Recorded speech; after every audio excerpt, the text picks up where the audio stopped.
शनिवार व्रत कथा। एक समय स्वर्गलोक में सबसे बड़ा कौन के प्रश्न पर नवग्रहों में वाद विवाद हो गया। विवाद इतना बढ़ा कि परस्पर भयंकर युद्ध की स्थिति बन गई।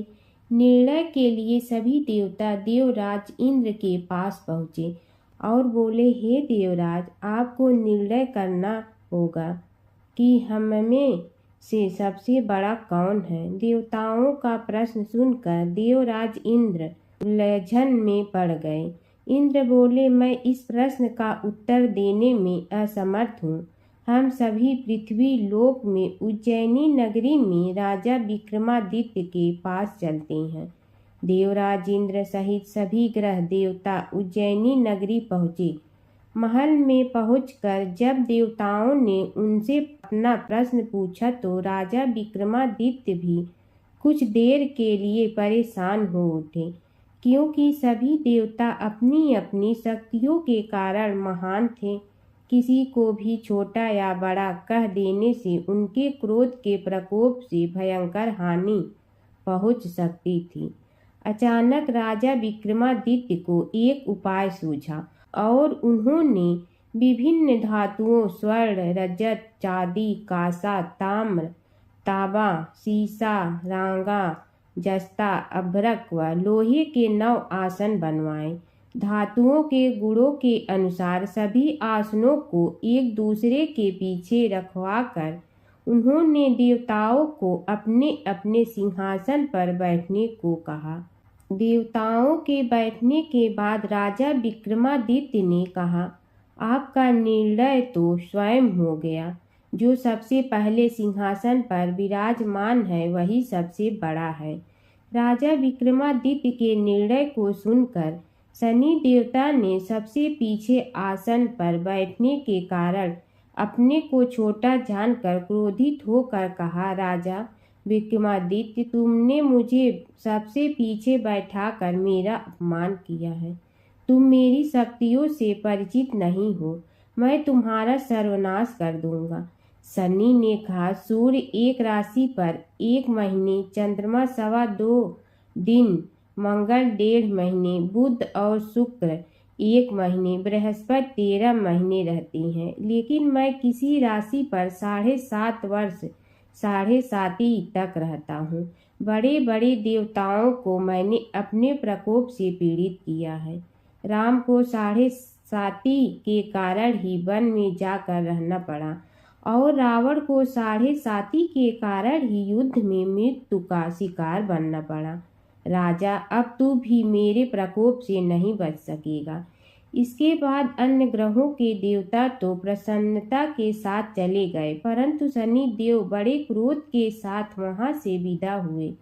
राजा विक्रमादित्य पहले की तरह ही न्याय करते रहे। उनके राज्य में सभी स्त्री पुरुष बहुत आनंद से जीवन यापन कर रहे थे। कुछ दिन ऐसे ही बीत गए। उधर शनि देवता अपने अपमान को भूले नहीं थे।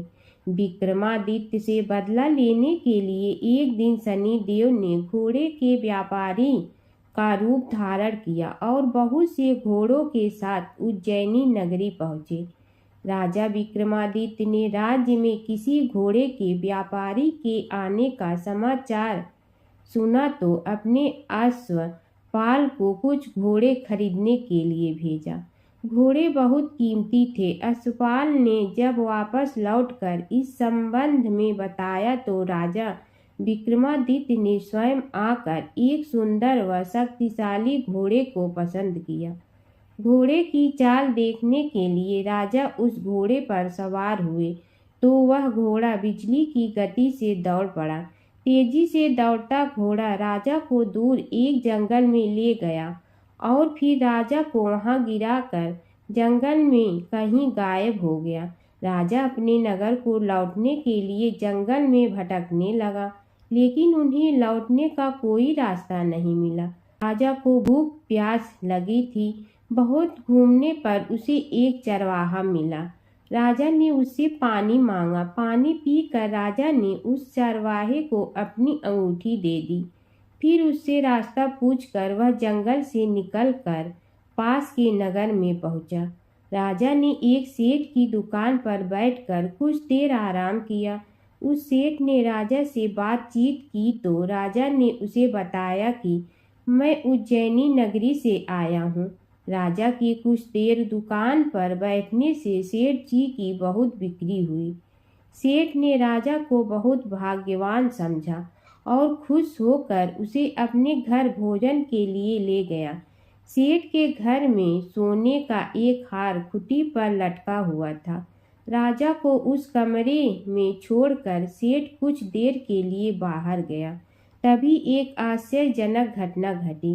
राजा के देखते देखते सोने के उस हार को खूंटी निगल गई। सेठ ने कमरे में लौटकर हार को गायब देखा तो चोरी का संदेह राजा पर ही किया, क्योंकि उस कमरे में राजा ही अकेला बैठा था। सेठ ने अपने नौकरों से कहा कि इस परदेसी को रस्सियों से बांधकर नगर के राजा के पास ले चलो।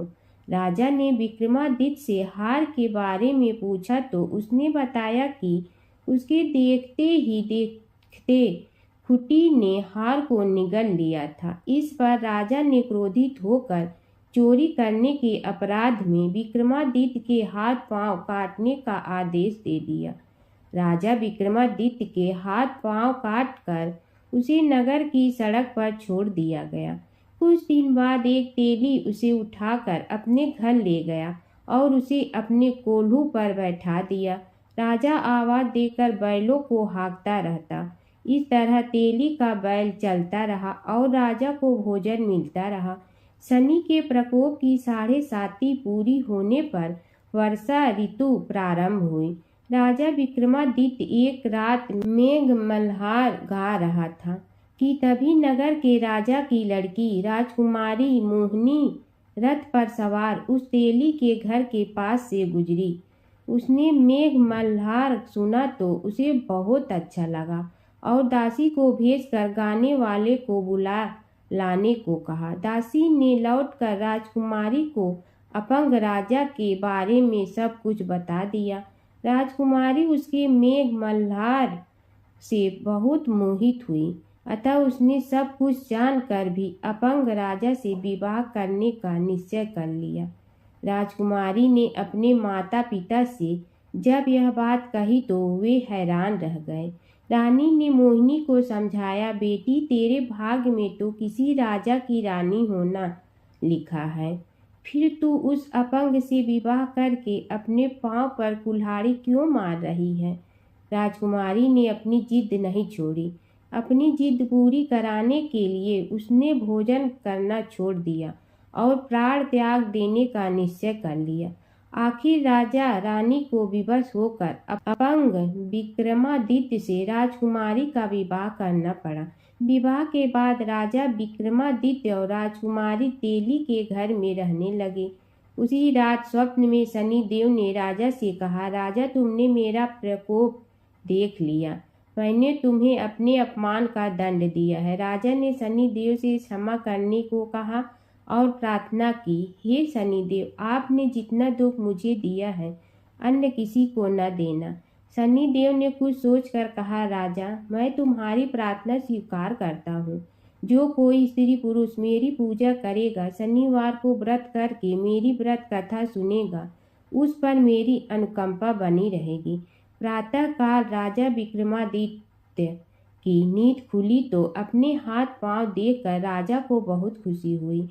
उसने मन ही मन शनिदेव को प्रणाम किया। राजकुमारी भी राजा के हाथ पांव सही सलामत देखकर आश्चर्य में डूब गई।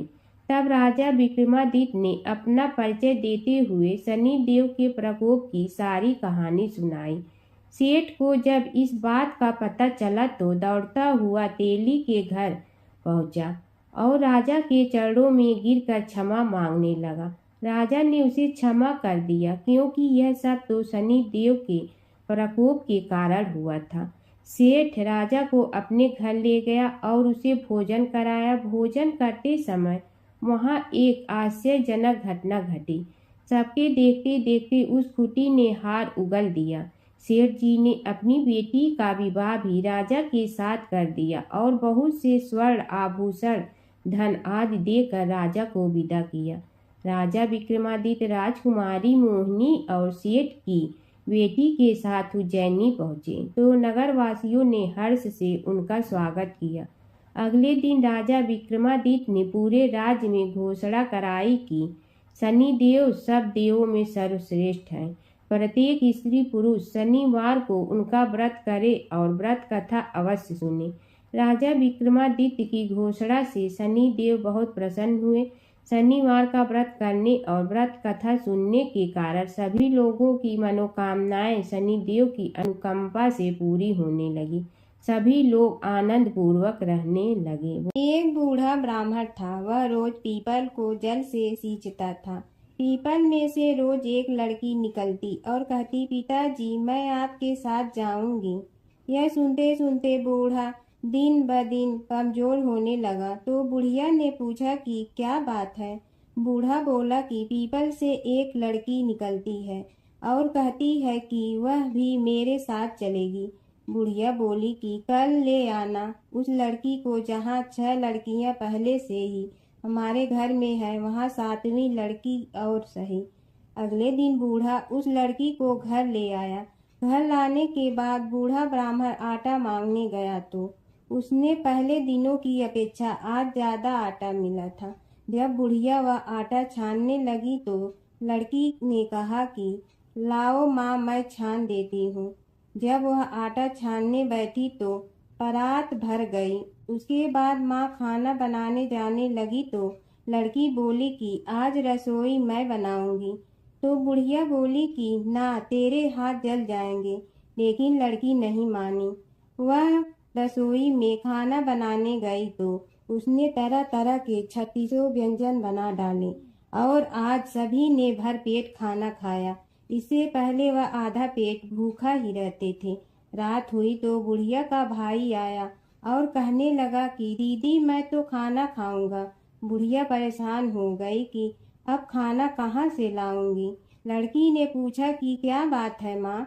उसने कहा कि तेरा मामा आया है और रोटी खाएगा, लेकिन रोटी तो सबने खा ली है, अब उसके लिए कहाँ से लाऊंगी। लड़की बोली कि तू चिंता मत कर माँ, मैं बना दूंगी। और वह रसोई में गई और मामा के लिए 36 व्यंजन बना दी। मामा ने भरपेट खाया और कहा भी कि ऐसा खाना इससे पहले उसने कभी नहीं खाया है। बुढ़िया ने कहा कि भाई तेरी बावनी भाजी है, उसी ने बनाया है। शाम हुई तो लड़की बोली कि माँ चौका लगा के चौके का दिया जला देना, कोठे में मैं सोऊंगी। बुढ़िया बोली कि ना बेटी तू डर जाएगी।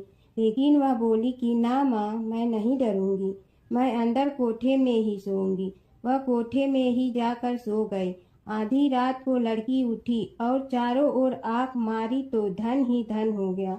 वह बाहर जाने लगी तो एक बूढ़ा ब्राह्मण सो रहा था। उसने देखा तो कहा कि बेटी तू कहाँ चली। लड़की बोली कि मैं तो दरिद्रता दूर करने आई थी, अगर तुम्हें दूर करवानी है तो करवा लो। उसने बूढ़े के घर में भी आँख से देखा तो चारों ओर धन ही धन हो गया। सुबह सवेरे सब उठे तो लड़की को ना पाकर उसे ढूंढने लगे कि पावनी बेटी कहाँ चली गई। बूढ़ा ब्राह्मण बोला कि वह तो लक्ष्मी माता थी, जो तुम्हारे साथ मेरी दरिद्रता भी दूर कर गई। हे लक्ष्मी माता, जैसे आपने उनकी दरिद्रता दूर की वैसे ही सबकी करना। धर्मराज जी की कथा। दो सेठानियाँ थी। एक के घर में धन बहुत था पर वह कंजूस थी।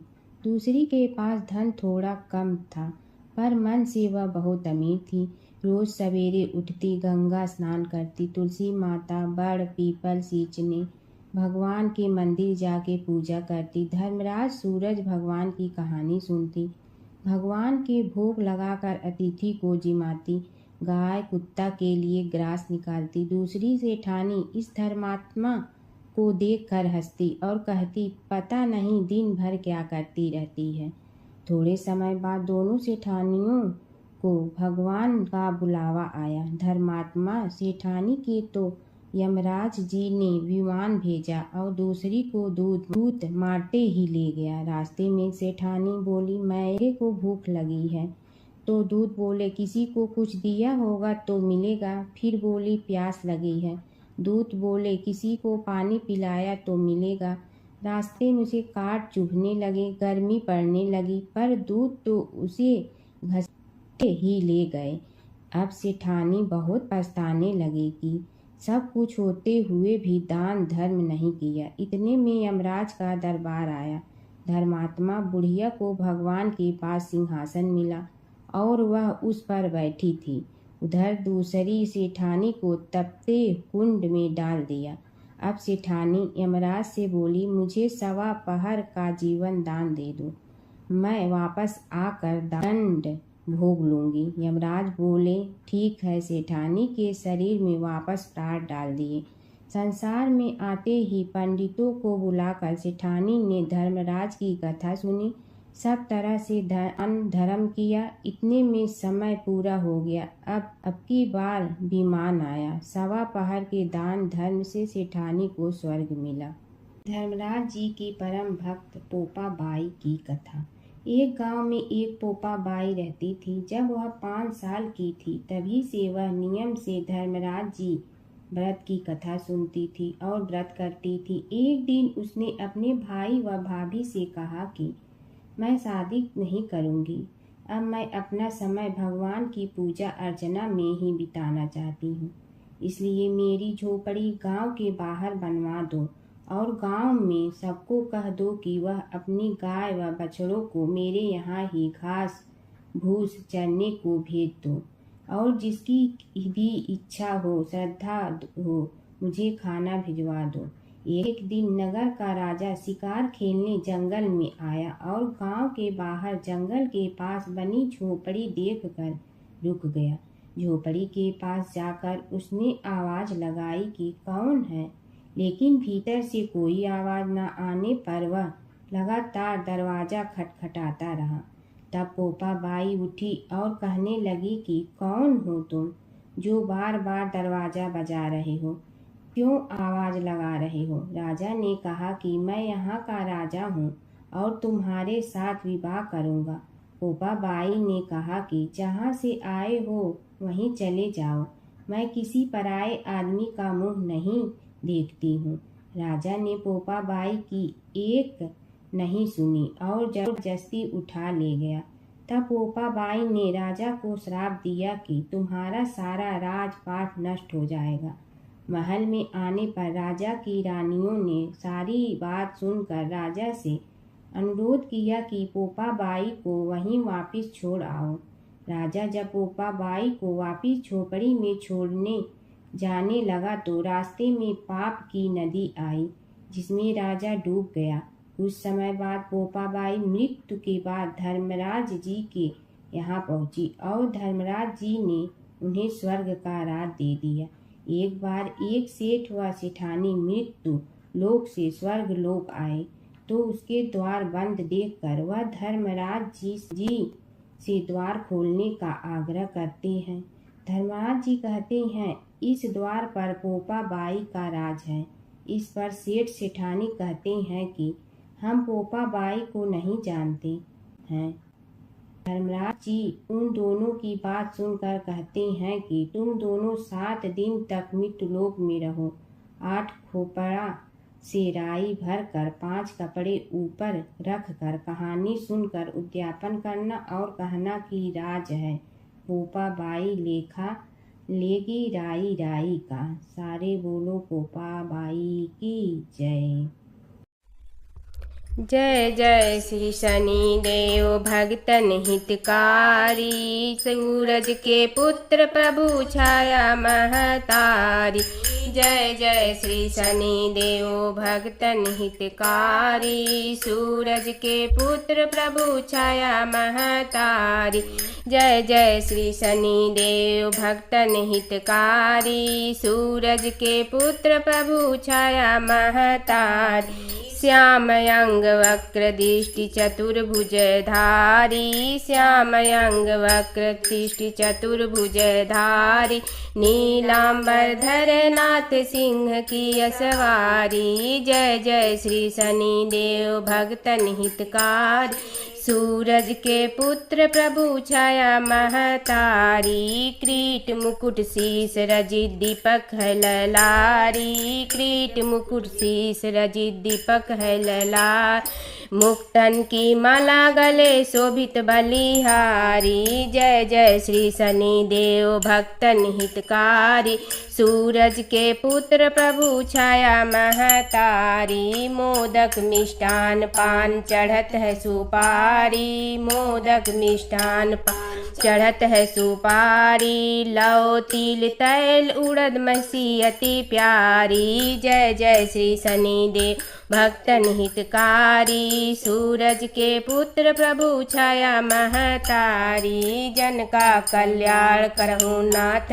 ग्रहा, जन का कल्याण करहु नाथ ग्रहाई, तुमको जो ध्यावे करहु जाके सहाई, जय जय श्री शनिदेव भक्तन हितकारी, सूरज के पुत्र प्रभु छाया महतारी, देव धनुज ऋषि मुनि सुमरत नर नारी, देव धनुज ऋषि मुनि सुमरत नर नारी, छीतर मल धरत ध्यान शरण है तुम्हारी, जय जय श्री शनिदेव भक्तन हितकारी, जय जय श्री शनिदेव भक्तन हितकारी, सूरज के पुत्र प्रभु छाया महतारी, जय जय श्री शनिदेव भक्तन हितकारी, सूरज के पुत्र प्रभु छाया महतारी, जय जय श्री शनिदेव भक्तन हितकारी, सूरज के पुत्र प्रभु छाया महतारी, जय जय श्री शनिदेव भक्तन हितकारी। एक बार अपने पुत्र के खातिर भगवान शिव और श्री कृष्ण के बीच छिड़ गया था प्रलयंकारी युद्ध। भगवान शिव जहाँ प्रलय के देवता हैं, वहीं श्री कृष्ण पालन करता। दोनों के कारण ही यह जगत सुचारू रूप से चल रहा है और दोनों महाशक्तिशाली हैं। लेकिन कभी आपने सोचा है कि अगर कभी दोनों में युद्ध हुआ तो उसका इस संसार पर क्या असर पड़ेगा और दोनों में से विजयी कौन होगा? चलिए जानते हैं एक पौराणिक कथा जहां इन दोनों के भयंकर युद्ध का वर्णन मिलता है। पौराणिक कथा के अनुसार एक बार राजा बलि के सबसे बड़े पुत्र बाणासुर ने शिवपुत्र कार्तिकेय की सुंदरता से मोहित होकर भगवान शिव का पुत्र बनने की इच्छा जताई। उसने भगवान शिव की कठोर तपस्या की, जिसके बाद शिव जी ने उसे अपने पुत्र के रूप में स्वीकार कर लिया। एक समय ऐसा आया जब बाणासुर की पुत्री उषा को श्री कृष्ण के पुत्र अनिरुद्ध से प्रेम हो गया। उषा की मायावी मित्र अप्सरा चित्रलेखा ने अनिरुद्ध और उषा का गंधर्व विवाह करा दिया। जब बाणासुर को यह बात पता चली तो उसने अनिरुद्ध का अपहरण कर उसे अपना बंदी बना लिया। फिर क्या था, श्री कृष्ण ने अपनी पूरी सेना के साथ बाणासुर की नगरी पर धावा बोल दिया। श्री कृष्ण और बाणासुर का युद्ध। बाणासुर श्री कृष्ण की नारायणी सेना से अकेले नहीं लड़ सकता था, इसलिए उसने भगवान शिव से मदद मांगी। अब युद्ध में श्री कृष्ण की नारायणी सेना के विरुद्ध बाणासुर की सेना के साथ भगवान शिव और कुमार कार्तिकेय भी लड़ रहे थे। युद्ध इतना भयानक था कि एक पल को लगा कि भगवान शंकर ने अग्निशस्त्र से गरुड़ पर सवार श्री कृष्ण, बलराम और प्रद्युम्न मारे गए। लेकिन उसी समय श्री कृष्ण ने वरुणास्त्र का प्रयोग कर महादेव के अग्नेस्त्र को शांत कर दिया। फिर शिव जी के अस्त्रों के जवाब में श्री कृष्ण ने वैष्णवास्त्र का प्रयोग किया, जिससे संपूर्ण जगत अंधकार में डूब गया। गुस्से में भगवान शंकर ने 4 पंखा वाला बाण अपने हाथ में ले लिया तो श्री कृष्ण ने जीभरास्त्र उठाया। इस तरह यह युद्ध समय के साथ विकराल हो गया और इस युद्ध से समस्त सृष्टि में हाहाकार मच गया। तब ब्रह्मा जी को युद्ध रोकने आना पड़ा।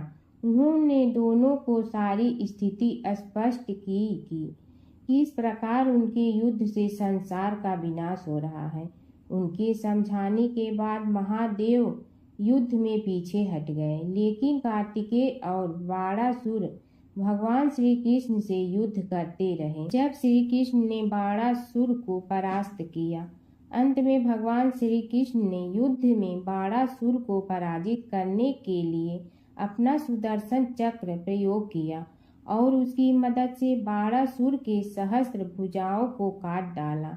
जैसे ही श्री कृष्ण अपने चक्र से उसका वध करने लगे, कार्तिकेय के साथ महादेव वहां फिर से पहुंच गए, लेकिन इस बार उन्होंने युद्ध करने के बजाय श्री कृष्ण से बाणासुर को माफ करने का अनुरोध किया। भगवान शिव ने श्री कृष्ण से कहा कि मैंने इसे अभय दान दिया है, इसलिए अगर आप इसका वध कर देंगे तो मेरा वचन झूठा पड़ जाएगा।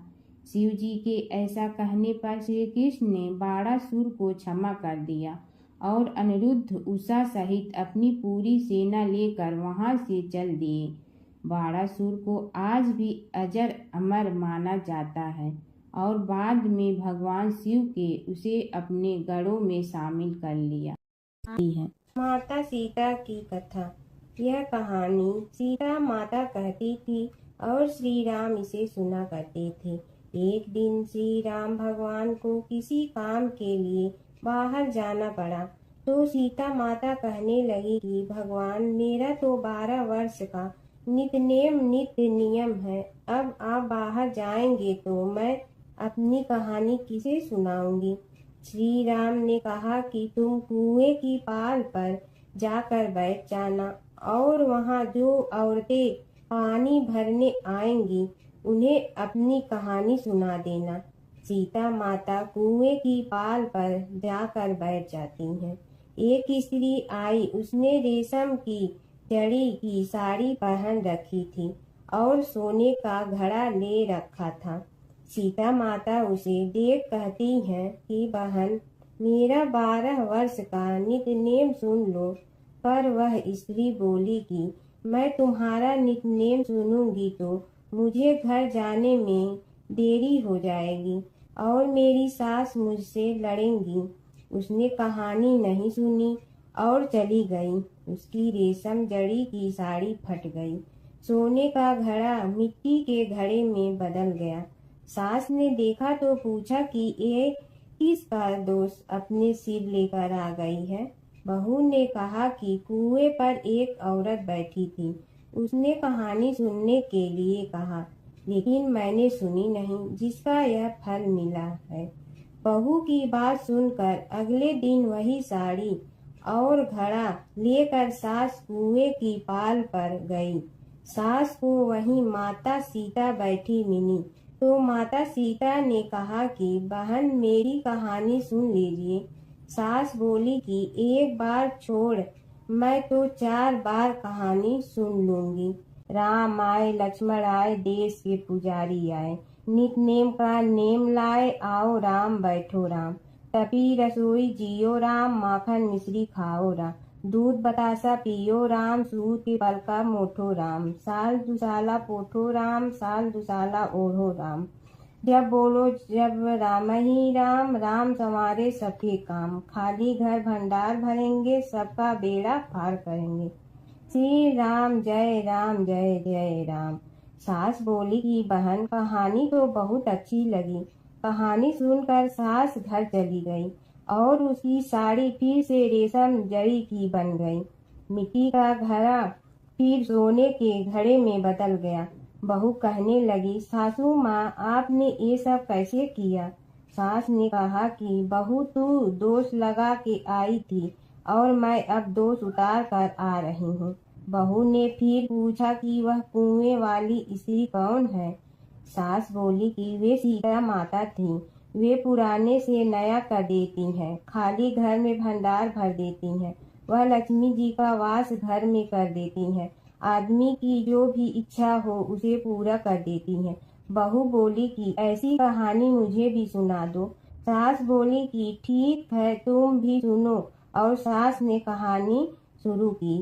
राम आए लक्ष्मण आए, देश के पुजारी आए, नित नेम का नेम लाए, आओ राम बैठो राम, तपी रसोई जियो राम, माखन मिश्री खाओ राम, दूध बतासा पियो राम, सूद के पलका मोठो राम, साल दुसाला पोठो राम, साल दुसाला ओढ़ो राम, जब बोलो जब राम ही राम, राम संवारे सबके काम, खाली घर भंडार भरेंगे, सबका बेड़ा पार करें, श्री राम जय जय राम। कहानी सुनकर बहू बोली कि कहानी तो बहुत अच्छी है। सास ने कहा कि ठीक है, इस कहानी को रोज कहा करेंगे।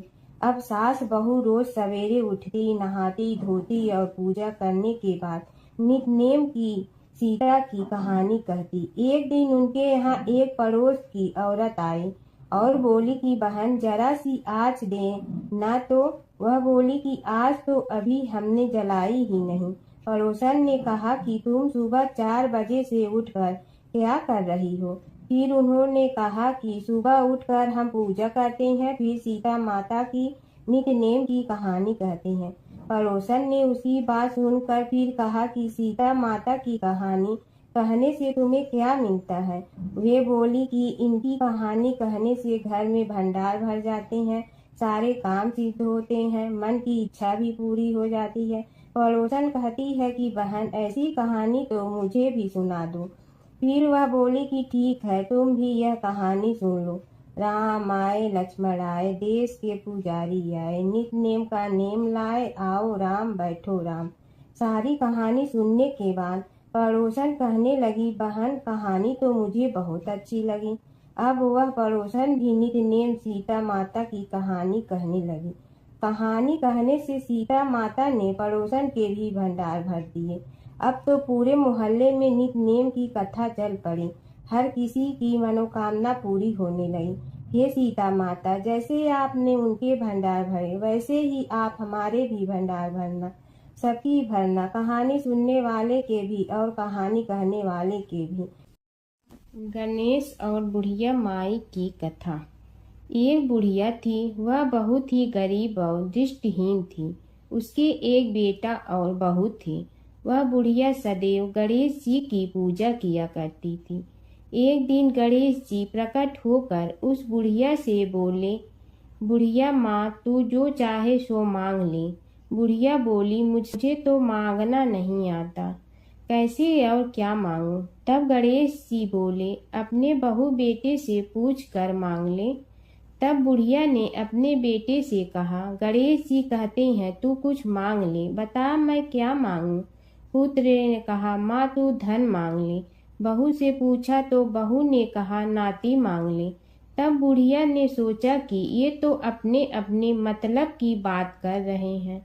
अतः उस बुढ़िया ने पड़ोसन से पूछा तो उन्होंने कहा, बुढ़िया तू तो थोड़े दिन जियोगी, क्यों तू धन मांगो और क्यों नाती मांगे? तू तो अपनी आँखों की रोशनी मांग ले, जिससे तेरी जिंदगी आराम से कट जाए। इस पर बुढ़िया बोली, यदि आप प्रसन्न है तो मुझे 9 करोड़ की माया दे, निरोगी काया दे, अमर सुहाग दे, आँखों की रोशनी दे, नाती दे, पोता दे और सब परिवार को सुख दे और अंत में मोक्ष दे। यह सुनकर तब गणेश जी बोले, बुढ़िया माँ, तुमने तो हमें ठग लिया। फिर भी जो तूने मांगा है वचन के अनुसार सब तुझे मिलेगा। और यह कहकर गणेश जी अंतर ध्यान हो गए। उधर बुढ़िया माँ ने जो कुछ मांगा वह सब कुछ मिल गया। हे गणेश जी महाराज, जैसे तुमने उस बुढ़िया माँ को सब कुछ दिया वैसे ही सबको देना। एक समय की बात है कि विष्णु भगवान का विवाह लक्ष्मी जी के साथ निश्चित हो गया। विवाह की तैयारी होने लगी। सभी देवताओं को निमंत्रण भेजे गए, परंतु गणेश जी को निमंत्रण नहीं दिया। कारण जो भी रहा हो, अब भगवान विष्णु की बारात जाने का समय आ गया। सभी देवता अपनी पत्नियों के साथ विवाह समारोह में आए। उन सब ने देखा कि गणेश जी कहीं दिखाई नहीं दे रहे हैं। तब वे आपस में चर्चा करने लगे कि क्या गणेश जी को कोई न्योता नहीं दिया है या स्वयं गणेश जी ही नहीं आए हैं। सभी को इस बात पर आश्चर्य होने लगा। तभी सबने विचार किया कि विष्णु भगवान से ही इसका कारण पूछा जाए। विष्णु भगवान से पूछने पर उन्होंने कहा कि हमने गणेश जी के पिता भोलेनाथ महादेव को न्योता भेजा है। यदि गणेश जी अपने पिता के साथ आना चाहते हैं तो आ जाते, अलग से न्योता देने की कोई आवश्यकता भी नहीं थी। दूसरी बात यह है कि उनको 1.25 मन मूंग, 1.25 मन चावल, 1.25 मन घी और 1.25 मन लड्डू का भोजन दिन भर में चाहिए। यदि गणेश जी नहीं आएंगे तो कोई बात नहीं, दूसरे के घर जाकर इतना सारा खाना पीना अच्छा भी नहीं लगता। इतनी वार्ता कर ही रहे थे कि किसी एक ने सुझाव दिया, यदि गणेश जी आ भी जाए तो उनके द्वारपाल बनाकर बैठा देंगे कि आप घर की याद रखना। आप तो चूहे पर बैठकर धीरे धीरे चलोगे तो बारात से बहुत पीछे रह जाओगे। यह सुझाव भी सबको पसंद आ गया तो विष्णु भगवान ने भी अपनी सहमति दे दी। होना क्या था कि इतने में गणेश जी वहां आ पहुंचे और उन्हें समझा बुझा कर घर की रखवाली करने बैठा दिया गया। बारात चल रही थी तब नारद जी ने देखा कि गणेश जी तो दरवाजे पर ही बैठे हुए हैं, तो वे गणेश जी के पास गए और रुकने का कारण पूछा। गणेश जी कहने लगे कि विष्णु भगवान ने मेरा बहुत अपमान किया है। नारद जी ने कहने लगे कि अपनी मूसक देना को आगे भेज दे तो वह रास्ता खोद देगी, जिससे उनके वाहन धरती में धंस जाएंगे।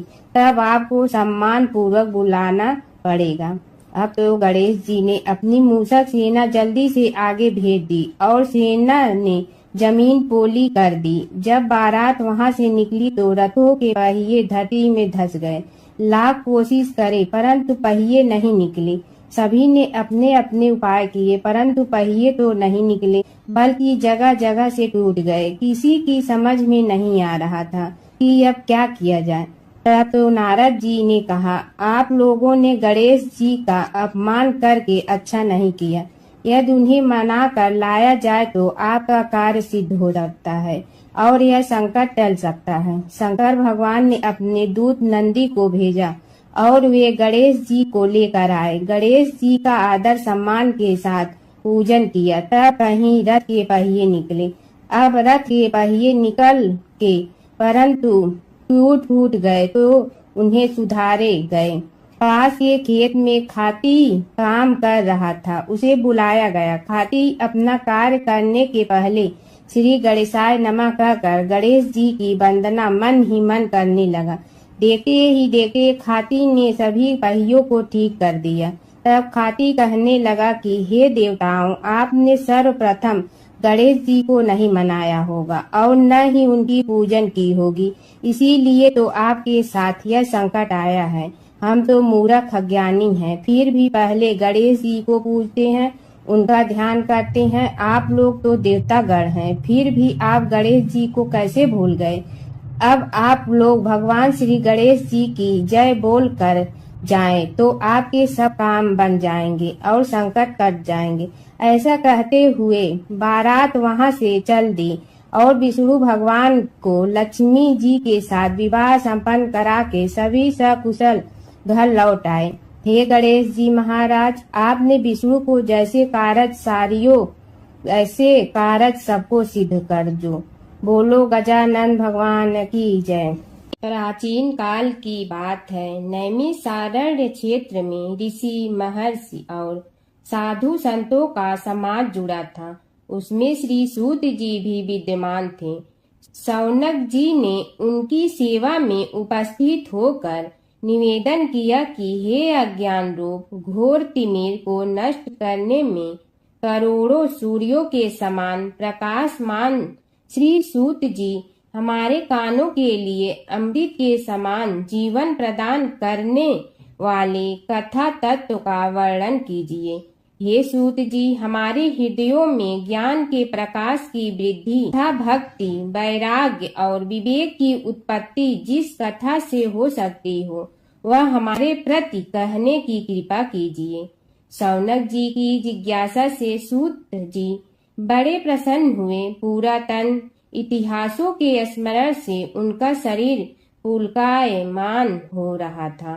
वे कुछ देर उसी स्थिति में विराजमान रहकर कुछ विचार करते रहे और अंत में बोले, शौनक जी, इस विषय में आपके चित्त में बड़ी जिज्ञासा है। आप धन्य हैं जो सदैव ज्ञान की प्राप्ति में तत्पर रहते हुए विभिन्न पुराण कथाओं की जिज्ञासा रखते हैं। आज मैं आपको ज्ञान के परम स्रोत रूप श्री गणेश जी का जन्म कर्म रूप चरित्र सुनाऊंगा। गणेश जी से ही सभी ज्ञानों सभी विद्याओं का उद्भव हुआ है। अब आप सावधान चित्त से विराजमान हो। श्री गणेश जी के ध्यान और नमस्कार पूर्वक उनका चरित्र श्रवण करें। नमस्तस्मै गणेशाय ब्रह्मा विद्या प्रदायिनी यनागस्त्यसमः साक्षात विघ्न सागर सोसड़े। कैसे हैं वे श्री गणेश जो सभी प्रकार की ब्रह्म विद्याओं को प्रदान करने वाले अर्थात ब्रह्मा के सगुण और निर्गुण स्वरूप पर प्रकाश डालने और जीव ब्रह्मा का अभेद प्रतिपादन करने वाली विद्याओं के दाता हैं। वे विघ्नों के समुद्रों को महर्षि अगस्त्य के समान शोषण करने में समर्थ हैं। इसलिए उनका नाम विघ्न सागर शोषक के नाम से प्रसिद्ध है। मैं उन भगवान श्री गणेश जी को नमस्कार करता हूँ। प्रथम पूजा के अधिकारी श्री गणेश जी यह कहकर सूत जी कुछ समय के लिए मौन हो गए और फिर बोले, शौनक जी, भगवान गणेश जी ही सर्वप्रथम पूजा प्राप्ति के अधिकारी हैं। किसी भी देवता की पूजा करो, पहले उनकी पूजा करो। शौनक जी ने निवेदन किया, हे भगवान, हे सूत, सर्वप्रथम यह बताने की कृपा कीजिए कि गणेश जी को प्रथम पूजा का अधिकार किस प्रकार प्राप्त हुआ। इस विषय में मेरी बुद्धि मोह को प्राप्त हो रही है कि सृष्टि रचयिता ब्रह्मा जी, पालन करता भगवान नारायण और संहार करता शिव जी में से किसी को प्रथम पूजा का अधिकारी क्यों नहीं माना गया। यह त्रिदेव ही तो सबसे बड़ा देवता माने जाते हैं। सूत जी ने कहा, शौनक जी, यह भी एक रहस्य ही है। देखो, अधिकार मांगने से नहीं मिलता, इसके लिए योग्यता होनी चाहिए। संसार में अनेकों देवी देवताएं पूजे जाते हैं। पहले जो जिसका इष्ट देव होता है वह उसी की पूजा किया करता है। इससे बड़े देवताओं के महत्व में कमी आने की आशंका उत्पन्न हो गई। इस कारण देवताओं में परस्पर विवाद होने लगा। वे उसका निर्णय प्राप्त करने के लिए शिव जी के पास पहुँचे और प्रणाम करके पूछने लगे, प्रभु, हम सब में प्रथम पूजा का अधिकारी कौन है। शिव जी सोचने लगे कि किसे प्रथम पूजा का अधिकारी माने। तभी उन्हें एक युक्ति सूझी। बोले, देवगण, इसका निपटारा बातों से नहीं तथ्यों से होगा। इसके लिए एक प्रतियोगिता रखनी होगी, शिव की परिक्रमा करने की प्रतियोगिता। देवगण उनका मुख देखने लगे, शंकित हृदय से सोचने लगे कि कैसी प्रतियोगिता रहेगी। यह शिव जी ने उनके मन के भाव ताड़ लिए, इसलिए सांत्वना भरे शब्दों में बोले, घबराओ मत, कोई कठिन परीक्षा नहीं ली जाएगी। बस इतना ही कि सभी अपने अपने वाहनों पर चढ़कर संसार की परिक्रमा करो और फिर यहाँ लौट आओ। जो पहले लौटेगा वही सर्वप्रथम पूजा का अधिकारी होगा। अब क्या देर थी, सभी अपने अपने वाहन पर चढ़कर दौड़ पड़े। किसी का वाहन गजराज था तो किसी का सिंह, किसी का भैंसा तो किसी का मृग, किसी का हंस तो किसी का उल्लू, किसी का अश्व तो किसी का श्वान। अभिप्राय यह है कि वाहनों को विविधता के दर्शन उस समय जितने भले प्रकार से हो सकते थे उतने अन्य समय में नहीं। सबसे गया बीता वाहन गणेश जी का था मूषक, उससे चूहा भी कहते हैं। ऐसे वाहन के बल भरोसे इस प्रतियोगिता में सफल होना तो क्या, सम्मिलित होना भी हास्यास्पद है। गणेश जी ने सोचा, छोड़ो, क्या होगा प्रतियोगिता में भाग लेने से, हम तो यहाँ बैठे रहकर ही तमाशा देखेंगे। वे बहुत देर तक विचार करते रहे। अंत में उन्हें एक युक्ति सूझी। शिव जी स्वयं ही जगदाता हैं, यह संसार उन्हीं का प्रतिबिंब है, तब क्यों न इन्हीं की परिक्रमा कर ली जाए। इनकी परिक्रमा करने से ही संसार की परिक्रमा हो जाएगी। ऐसा निश्चय कर उन्होंने मूषक पर चढ़कर शिव जी की परिक्रमा की और उनके समक्ष जा पहुँचे। शिव जी ने कहा, तुमने परिक्रमा पूर्ण कर ली? उन्होंने उत्तर दिया, जी हाँ। शिव जी सोचने लगे कि इसे तो यहीं घूमते हुए देखा, फिर परिक्रमा कैसे कराया। देवताओं का परिक्रमा करके लौटना आरंभ हुआ और उन्होंने गणेश जी को वहां बैठे देखा तो माथा ठनक गया। फिर भी साहस करके बोले, अरे तुम विश्व की परिक्रमा के लिए नहीं गए? गणेश जी ने कहा, अरे मैं कब का यहाँ आ गया। देवता बोले, तुम्हें तो कहीं भी नहीं देखा। गणेश जी ने उत्तर दिया, देखते कहाँ से, समस्त संसार शिव जी में विद्यमान है। इनकी परिक्रमा करने से ही संसार की परिक्रमा पूर्ण हो गई। सूत जी बोले, शौनक, इस प्रकार गणेश जी ने अपनी बुद्धि के बल पर ही विजय प्राप्त कर ली। उनका कथन सत्य था, इसलिए कोई विरोध करता भी तो कैसे। बस उसी दिन से गणेश जी की प्रथम पूजा होने लगी। सूत जी बोले, हे शौनक जी, यह एक तथ्य है कि गणेश जी ही उसके पात्र हैं। वे बड़े देवता का भी कार्य सिद्धि में विघ्न उपस्थित होने पर उन विघ्न राज का आश्रय न लिया हो। हे शौनक, वे देव भी बड़े दयालु हैं। नाम तो शिव जी का ही आशुतोष है, किंतु वे सर्वात्मा और सर्वरक्षक प्रभु तो शिव जी की अपेक्षा भी शीघ्र ही प्रकट हो जाते हैं। उनका भक्त कभी किसी संकट में नहीं पड़ता। यदि प्रारब्ध वशात कभी किसी विपत्ति में पड़ भी जाता है तो गणेश्वर की उपासना करने पर उनके अनुग्रह से उनके समस्त दुख दूर होकर परम सुख की प्राप्ति होती है। शौनक ने कहा, हे सूत जी, हे महाभाग, हे प्रभु, मैं गणेश जी के विभिन्न चरित्रों का अध्ययन करना चाहता हूँ, तो मुझे बताइए कि किस ग्रंथ का अवलोकन करूँ। हे दयामय, आपको तो उनके समस्त चरित्र विदित है कि यदि आप ही उन्हें सुनाने की कृपा करें तो मेरा अत्यधिक उपकार होगा।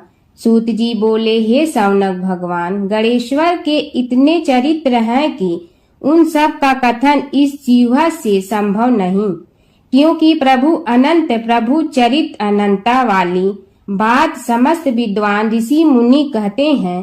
फिर भी गणेश जी प्रथम पूजा के अधिकारी होने के कारण समस्त देव चरित्रों में जुड़े हुए हैं, इसलिए उनका प्रभाव भी सर्वाधिक व्यापक है। हे मुने, हे शौनक, वे भगवान सर्व समर्थ हैं। वे सभी का तिरस्कार करने में समर्थ हैं, किंतु उनका तिरस्कार कोई भी नहीं कर सकता। यह त्रिलोक्य उन्हीं भगवान के संकेत पर नित्य करता है। इसकी समस्त क्रियाएं उन्हीं की इच्छा पर आश्रित हैं। हे शौनक भगवान गणेश्वर स्वयं कहते हैं, शिवे विष्णु च शक्तौ च सूर्ये मयि निराधिप यो भेद बुद्धि योग स सम्य योगो मतो मम। हे नरेश्वर, हे वरेण्य, शिव, विष्णु, शक्ति, सूर्य और मुझ गणेश में जो अभेद बुद्धि योग है, मेरे मत में वही सम्यक योग है। इससे यह भी सिद्ध है कि समस्त देवता उन्हीं के स्वरूप हैं। वे ही भगवान विभिन्न कार्य रूपों के अनुसार अपना भिन्न भिन्न नाम रखते हैं। हे मुनि श्रेष्ठ, उन सब देवताओं के चरित्र भी उन्हीं गणराज के चरित्र हैं। यद्यपि सब चरित्र एक ही ग्रंथ में मिलने में संभव नहीं है, फिर भी गणेश्वर के अनेकों प्रमुख चरित्रों का वर्णन गणेश पुराण में हुआ है। राजा सोमकांत का वृतांत कथन शौनक जी ने पूछा, हे प्रभु, गणेश पुराण का आरंभ किस प्रकार हुआ, यह मुझे बताने की कृपा करे। इस पर सूत जी ने कहने लगे, हे शौनक, यद्यपि गणेश पुराण है तो बहुत प्राचीन, क्योंकि भगवान गणेश्वर तो आदि हैं। न जाने कब से गणेश जी अपने उपासकों पर कृपा करते चले आ रहे हैं। उनके अनंत चरित्र हैं, जिनका संग्रह एक महापुराण का रूप ले सकता है। उसे एक बार भगवान नारायण ने नारद जी को और भगवान ने शंकर और जगन जननी पार्वती जी को सुनाया था। बाद में वही पुराण संक्षेप रूप में ब्रह्मा जी ने महर्षि वेद व्यास को सुनाया और फिर व्यास जी ने महर्षि भृगु को सुनाया। भृगु ने कृपा करके सौराष्ट्र के एक राजा सोमकांत को सुनाया था। तब से वह पुराण अनेक कथाओं में विस्तृत होता रहा और अनेक कथाओं से रहित होता हुआ अनेक रूप में प्रचलित है। शौनक जी ने पूछा, भगवान, आप यह बताने का कष्ट करें कि राजा सोमकांत कौन था। उसने महर्षि से गणेश पुराण का श्रवण कहाँ किया था, उस पुराण के श्रवण से उसे क्या क्या उपलब्धियां हुई। हे नाथ, मुझे श्री गणेश्वर की कथा के प्रति उत्कंठा बढ़ती ही जा रही है। सूत जी बोले, हे शौनक, सौराष्ट्र के देवनगर नाम की एक प्रसिद्ध राजधानी थी। वहाँ का राजा सोमकांत था। वह अपनी प्रजा का पुत्र के समान पालन करता था। वह वेद ज्ञान संपन्न, शस्त्र विद्या में पारंगत एवं प्रबल प्रतापी राजा, समस्त राजाओं में मान्य तथा अत्यंत वैभवशाली था। उसका ऐश्वर्य कुबेर के भी ऐश्वर्य को लज्जित करता था। उसने अपने पराक्रम से अनेकों देश जीत लिए थे। उसकी पत्नी अत्यंत रूपवती, गुणवती, धर्माज्ञा एवं पतिव्रत धर्म का पालन करने वाली थी। वह सदैव अपने प्राणनाथ की सेवा में लगी रहती थी। उसका नाम सुधर्मा था। जैसे वह प्रतिव्रता थी, वैसे ही राजा भी एक पत्नी व्रता का पालन करने लगा। उसके हेमकांत नामक एक सुंदर पुत्र था। वह भी सभी विद्याओं का ज्ञाता और अस्त्र शस्त्रादि के अभ्यास में निपुण हो गया था। यह सभी श्रेष्ठ लक्षणों से संपन्न, सद्गुणी एवं प्रजा जनों के हितों का अत्यंत पोषक था। इस प्रकार राजा सोमकांत स्त्री, पुत्र, पशु, वाहन, राज्य एवं प्रतिष्ठा आदि से सब प्रकार सुखी था। उससे दुख तो था ही नहीं। सभी राजागण उसका हार्दिक सम्मान करते थे तथा उसकी श्रेष्ठ कीर्ति भी संसार व्यापी थी। परंतु युवावस्था के अंत में सोमकांत को घृणित कोष्ठ रोग हो गया। उसके अनेक उपचार किए गए, किंतु कोई लाभ नहीं हुआ। रोग शीघ्रता से बढ़ने लगा और उसके कीड़े पड़ गए। जब रोग की अधिक वृद्धि होने लगी और उसका कोई उपाय न हो सका, तो राजा ने मंत्रियों को बुलाकर कहा, सुव्रतो, जाने किस कारण यह रोग मुझे पीड़ित कर रहा है। अवश्य ही यह किसी पूर्व जन्म के पाप का फल होगा। इसलिए मैं अब अपना समस्त राजपाट छोड़कर वन में रहूंगा। मेरे पुत्र हेमकांत को मेरे समान मानकर राज्य शासन का धर्म पूर्वक संचालन कराते रहें। यह कहकर राजा ने शुभ दिन दिखवाकर अपने पुत्र हेमकांत को राज्य पद पर अभिषेक किया और अपनी पत्नी सुधर्मा के साथ निर्जन वन की ओर चल दिया। प्रजापालक राजा के वियोग में समस्त प्रजा जन अश्रु बहाते हुए उनके साथ चले गए। राज्य की सीमा पर पहुंचकर राजा ने अपने पुत्र अमात्यगण और प्रजा जनों को समझाया, आप सब लोग धर्म के जानने वाले, श्रेष्ठ आचरण में तत्पर एवं सहृदय हैं। यह संसार तो वैसे भी परिवर्तनशील है। जो आज है वह कल नहीं था और आने वाले कल में भी नहीं रहेगा। इसलिए मेरे जाने से दुख का कोई कारण नहीं है। मेरे स्थान पर मेरा पुत्र सभी कार्यों को करेगा। इसलिए आप सब उसके अनुशासन में रहते हुए उसे सदैव सम्मान करते रहें। फिर पुत्र से कहा, बेटा, यह स्थिति सभी के समझ आती रही है। हमारे पूर्व पुरुष भी परंपरागत रूप से वृद्धावस्था आने पर वन में जाते रहे हैं। मैं कुछ समय पहले ही वन में जा रहा हूँ, तो कुछ पहले या पीछे जाने में कोई अंतर नहीं पड़ता। यदि कुछ वर्ष बाद जाऊं तब भी मोह का त्याग करना ही होगा। इसलिए हे वत्स, तुम दुखित मत हो और मेरी आज्ञा मानकर राज्य शासन को ठीक प्रकार चलाओ। ध्यान रखना, क्षत्रिय धर्म का कभी त्याग न करना और प्रजा को सदा सुखी रखना। इस प्रकार राजा सोमकांत ने सभी को समझा बुझाकर वहां से वापस लौट आया और स्वयं अपनी पतिव्रता भार्या के साथ वन में प्रवेश किया। पुत्र हेमकांत के आग्रह से उसने सुबल और ज्ञान गम्य नामक 2 आत्माओं को भी साथ ले लिया। उन सब ने एक समतल एवं सुंदर स्थान देखकर वहां विश्राम किया। तभी उन्हें एक मुनि कुमार दिखाई दिया। राजा ने उससे पूछा, तुम कौन हो, कहाँ रहते हो? यदि उचित समझो तो मुझे बताओ। मुनि बालक ने कोमल बाड़ी में कहा, मैं महर्षि भृगु का पुत्र हूँ। मेरा नाम च्यवन है। हमारा आश्रम निकट में ही है। अब आप भी अपना परिचय दीजिए। राजा ने कहा, मुनि कुमार, आपका परिचय पाकर मुझे बड़ी प्रसन्नता हुई। मैं सौराष्ट्र के देवनगर नामक राज्य का अधिपति रहा हूँ। अब अपने पुत्र को राज्य देकर मैंने अरण्य की शरण ली है। मुझे कुष्ठ रोग अत्यंत पीड़ित किए हुए हैं। उसकी निवृत्ति का कोई उपाय करने वाला हो तो कृपा कर मुझे बताइए। मुनि कुमार ने कहा, मैं अपने पिताजी से अपना वृतांत कहता हूँ, फिर वे जैसा कहेंगे आपको बताऊंगा।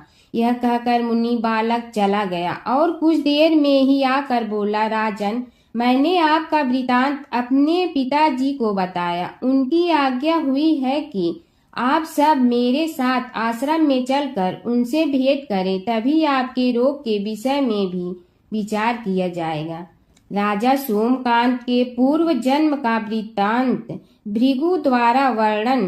राजा अपनी पत्नी और अमात्यों के सहित च्यवन के साथ साथ भृगु आश्रम में जा पहुंचा और उन्हें प्रणाम कर बोला, हे भगवान, हे महर्षि, मैं आपकी शरण हूँ।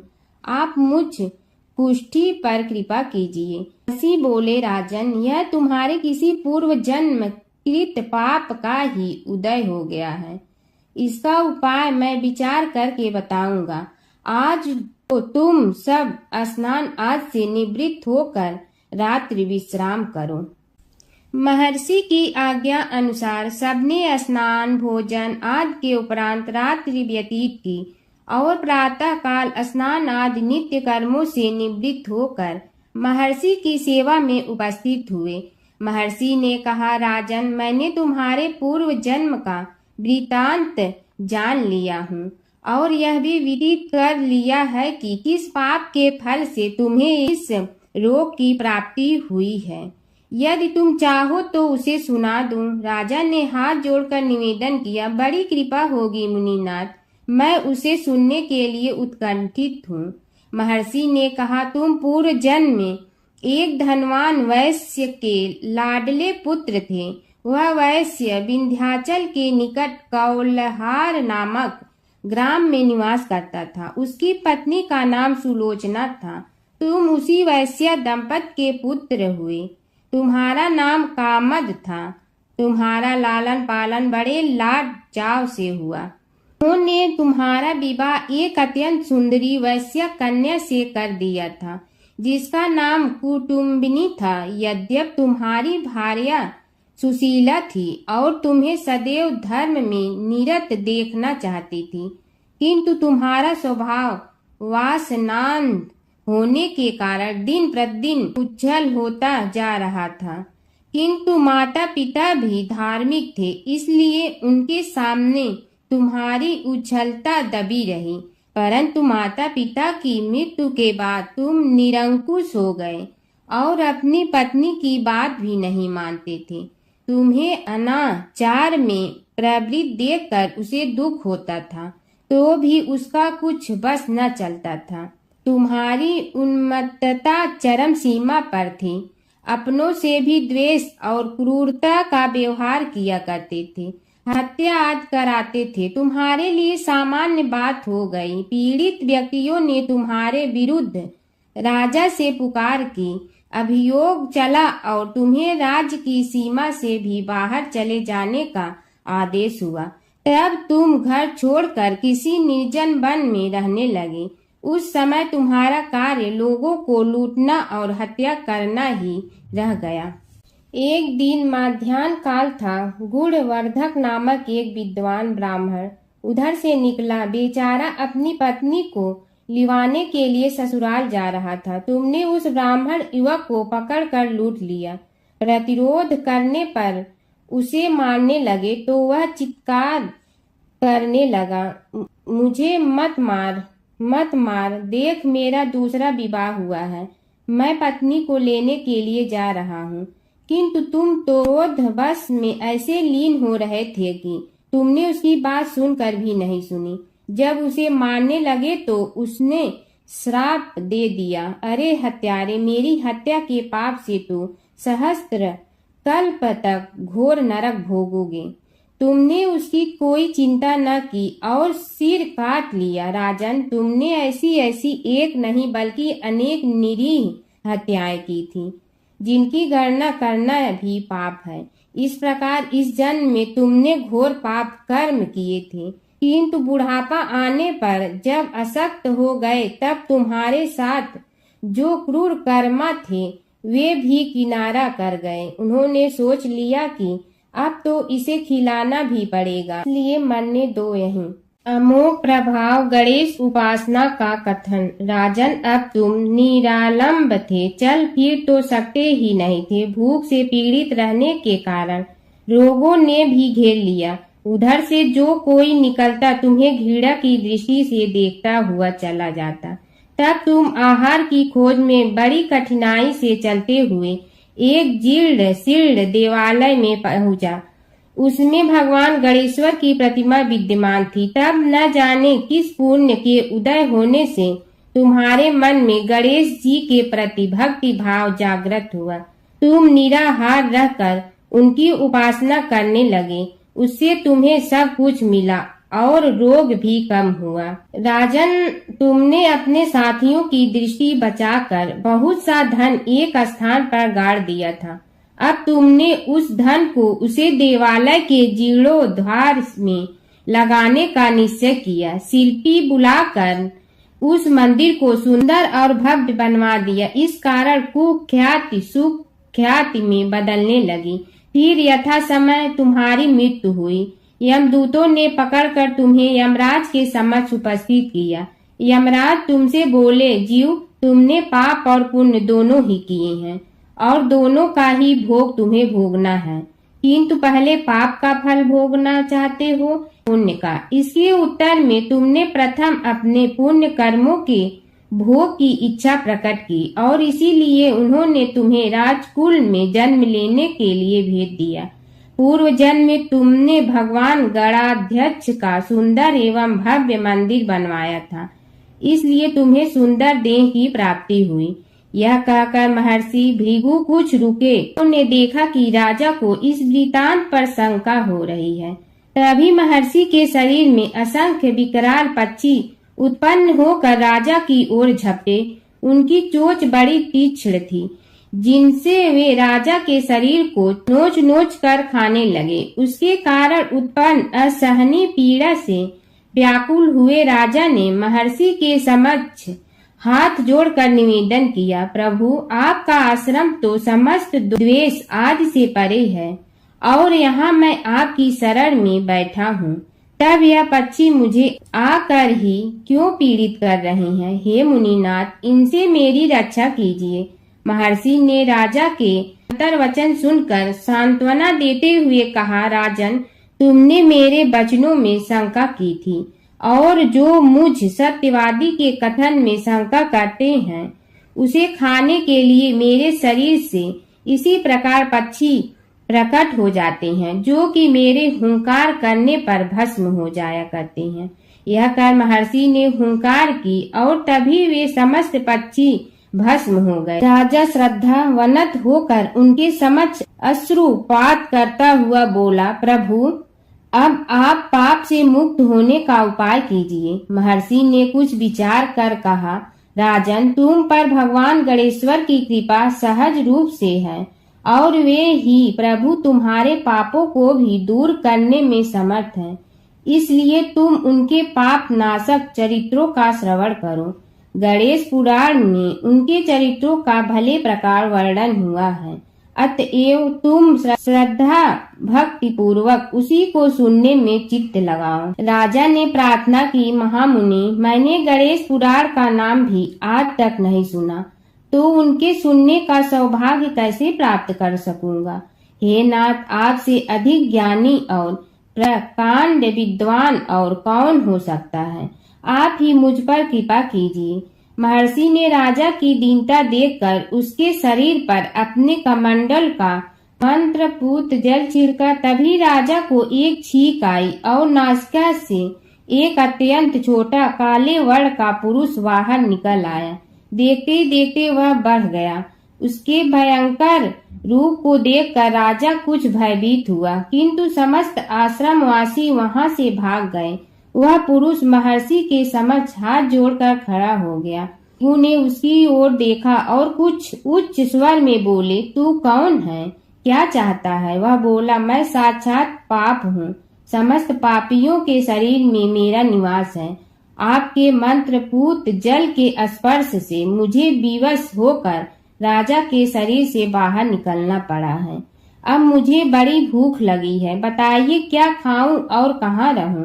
महर्षि बोले, तू उस आम के अवकाश स्थान में निवास कर और उसी वृक्ष के पत्ते खाकर जीवन निर्वाह कर। यह सुनते ही वह पुरुष आम के वृक्ष के पास पहुंचा, किंतु उसके स्पर्श मात्र से वह वृक्ष जलकर भस्म हो गया। फिर जब पाप पुरुष को रहने के लिए कोई स्थान दिखाई न दिया तो वह भी अंतर्हित हो गया।